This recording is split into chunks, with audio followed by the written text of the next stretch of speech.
எங்க அக்கா எங்காச்சும் பார்த்தா கண்டுபிடிச்சிட்டாங்க. மஞ்சள் கலர் பனியன் போட்டிருந்தா, ரெட் கலர் சட்டை போட்டிருந்தா, ஒரு ஷால் போட்டிருந்தா பிங்க் கலர். பேசிட்டு இருந்தா கரண்ட் கம்பி கிட்ட நின்று இருந்தா. அதுக்கப்புறம் விளையாண்டு வந்து பாக்குறோம், அவளை காணும். உங்க அக்காவை ரேப் பண்ணி கழுத்து நடிச்சு கொண்டுட்டானுங்க. எப்பறம் அந்த பிள்ளைகிட்ட சொல்லுவீங்க?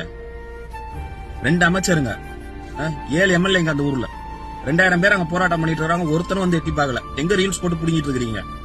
வாய் திறந்து பேசுங்க விஜய். என்னதான் பண்ண போறேன்னு வாய் திறந்து பேசு.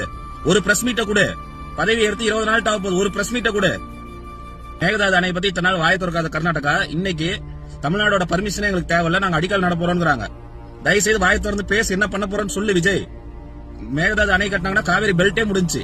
இன்னைக்கு டெல்டா பெருமையா பேசுறோம்ல, 6 மாவட்டம் சுடுகாடு ஆயிரும், விவசாயம் அழிஞ்சிரும். என்ன பண்ண போற? வாய் திறந்து பேசு நடிகர் விஜய். ரோட்டோரா இருக்க கடையில உங்க கட்சிக்காரங்களா மாமூல் கேக்குறானுங்க.